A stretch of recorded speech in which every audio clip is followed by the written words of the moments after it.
All right, it is January 29th. So looking at our course outline, we are trying to finish up something to turn in for exercise 1, which is our introduction to layer compositing with raster images. And we're going to start our exercise 2 with vector shapes today. So to familiarize ourselves with that, we are going to be working across Unit 2, where we started exercise 1, and eventually getting to Unit 3 today. So we find those in the unit modules. And instead of going through the full unit module, which gives the full introduction, past examples, we can actually jump to it on assignments. And these are shortcuts to where we post these. So we can go right to where we post them and where we get our instructions for them. We talked about how digital compositing is like collage. We talked about Arturo Herrera's work and how he used Disney coloring books of the Snow White and the Seven Dwarfs to make custom compositions for fine artwork. And we started on a theme. Now, as it's demonstrated here, this is a banned book theme, which you can choose to do. But what most of us are doing this semester is what's called a favorite cartoon theme, which can be a favorite children's book, a favorite cartoon strip, comic strip. And I chose Greek mythology, this text as my inspiration. So this is actually a good thing for all of you to do. Go to this page in Canvas, and then, because you have not started a reply yet, if you have not posted anything yet, oh, I'm in the wrong class. Yeah, I'd say everyone's turned stuff in. So it's under this shortcut, which is assignments, even though this is an exercise. You can find it through unit modules. This is Unit 2. It's our introduction to compositing and image mining. But then you just, because we've done all of this last class, you have to go through all the pages to see the past examples to get to where you turn it in. So a shortcut for it that I've created for you is off the home page. That's why it's underneath unit modules, assignments. All assignments, all course activities are found in unit modules, but assignments gives you shortcuts to where you turn them in. And sometimes it will give you extra resources too. But for post exercise 1, we go right there and it goes right to the end of that Unit 1, or Unit 2 rather. So if we use the favorite theme of a favorite children's book, cartoons, or comic strip, and I use Greek myths, then I am not going to follow these directions, which are for if you miss class and you're trying to make up, of using tools like AutoDraw or using search engines like Pixabay to find things based on a banned book. I'll just show you AutoDraw quickly because it's fun, but it's very limited. So AutoDraw, just like we were playing with the Mona Lisa in the first class, you're trying to create something. So let's say I want a cowboy hat, and I try to draw one like Pictionary style. That's terrible. What it will do is guess what you're trying to draw. And I wasn't trying to draw poop. I was trying to draw a cowboy hat, right? And eventually, if a cowboy hat is an option, it will have it. Now this is a little bit different than Pixabay. Pixabay has Creative Commons open resources that people donate that you can find, right? This has clip art that was commissioned by Google for this project. But under license of this project, all of this is Creative Commons open. So anyone can use these for any purpose they want. But how do you get them? Well, you'd have to do a screen grab of it, and you try to do it at the largest possible resolution. So it's like as close to 1,000 pixels as possible. And that gives you line art as well. So it's a fun tool to play with. And if you're really in a jam, kind of mocking up something for a client, these are free resources for you, right? But they are free resources for everybody, just like what's on Pixabay. So it's not a good idea to make them the basis of your logo design or your branding campaign. But they're a way that you can get elements to use to composite. And then Pixabay, of course, we learned how to search.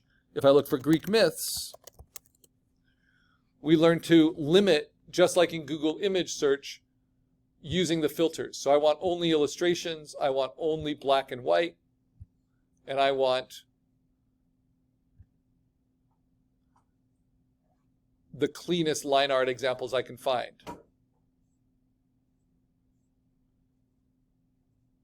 And then you open up those individual layers by right-clicking and open link a new layer, and then you can download them without signing in, which you just use your email to sign in. And I can recommend it. They've never sent me any junk mail of any kind. But if you don't sign in, you can download the second to largest. But if you sign in, you can download the largest file. But you'll notice their second to largest files are still larger than 1,000 pixels in both dimensions. And that's the size we're looking for. If you do a Google image search, those are no longer Creative Commons open. But if you're doing copyrightable material for your favorite children's book, like Garfield or Spider-Man, right? I go to Google Images, and you'll find lots of images. So if I look for a Spider-Man coloring book, I'll find millions of images. The problem is I'm looking for black line art. So just like in Pixabay, I want to limit my image search. And here I need to use the tools. And because Pixabay is all curated by designers, all of those are large enough. In Google, almost none of them are large enough. So the first filter you want is to search for only large images, which are images that are 1,000 pixels or bigger. And then I want to limit the color for this project to black and white. And I want to limit the type to line drawing. And sure enough, there are lots of images I could use of Spider-Man for this project, right? The problem is they're all copyrighted. So what would I do here? Well, instead of downloading them immediately, you have to click on them so that you're not downloading a thumbnail, which is very small, not good for digital work. And then you get to the page and you'll see the pixel count. This is 1,000 something by 1,000 something, but you can't trust it because Google is all moderated by bots and sometimes those links don't work. So you have to right click and say open image in new tab and verify that the image itself is larger than your computer screen. That means it's larger than 1,000 pixels because your computer screen is roughly 800 pixels tall. And then if it looks clean to you, if this doesn't look all messy, then you can save it to your desktop either by right clicking and saying save image as, or by just drag and dropping it to your desktop on a Mac. Remember, we do a lot of going back to the desktop, which you can do by clicking on the desktop or function F11. I do not want you to use full screen mode, which is this green button, because that makes it so you cannot access the desktop. It makes it hard to know what's going on with your computer. So that's some review with how we got assets. If I did that with Greek myths, I would have to again set all those tools. That's a bit of a problem with Google Images. It won't remember your settings. So make sure you are finding stuff that is large enough to use. Black and white, line drawing, large. And then I like stuff that's kind of free floating on its own. That's not running off of an edge. So something like this, for instance, but then I want to open the image in a new tab. Now in Photoshop and in raster programs, this gray background means that there's no pixels there. But this is a lie, because in Google, when it looks like this, it means that that person just did a screen grab of an image. And so that background is there. But this will allow me to teach you something important about isolating the black lines from images that might not be the cleanest, right? So I can still get clean line art from there, even though that background is actually an issue. All right. And I'm going to, let me do that. I'm just going to quickly turn it into a JPEG so you see what I'm talking about. Or even better yet, just take a screen grab of it so you can see exactly what I'm talking about. So sometimes Google Images lie to you, so you want to see them at full size to verify what their issues are before you use them. They'll also have watermarks very often, and you have to be mindful of those. And of course, we're trying to turn this into our own original work. This one's fun. All right. So last class, already demonstrated which ones I selected, and kind of we moved them into Photopea. How do I find that? That folder should be kept in downloads. Not in downloads, sorry. Downloads is your junk drawer. You have two folders. The one that's furthest away from your trash is documents. That's your folder where you keep your good stuff. And you should all have a folder that has your name in capitals and says Afternoon Digital Art SP25 for spring 2025. And we learned how to replace the folder icon image with your face so it's easier to find. What I would do beginning of each class period is to drag that onto your desktop. Just like if you were working at a desk at Nickelodeon Studios, you would pull out your work files and you'd put them onto your desk, first thing. That way it's easy to open them up and access it. And what we are working on, we finished exercise 0. We are currently working on exercise 1. And so when I open that up, I'll see my PSD file is the one where I combined a lot of these resources. I have these new resources. If I don't want one, I'm going to move it not to the trash, because I want your trashes to remain empty. You move it to the junk drawer. You move it to downloads. And this one I'm going to move to downloads too. So downloads is your trash, because you don't want to accidentally erase anyone's work on these shared computers. But this one I'll keep. Okay, now how do I open up this PSD file to work on it? Just like it says in the directions for the assignment, I need to open up Photopea.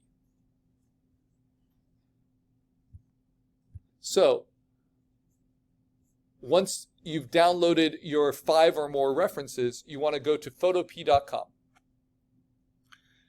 And instead of opening one of your files, we talked about kind of the different ways you can get to the right pixel dimensions. Instead of opening up one of your images and then checking what size it is under image size, which is always a good thing to check, and making that the right size, the better, more efficient approach is to say new project,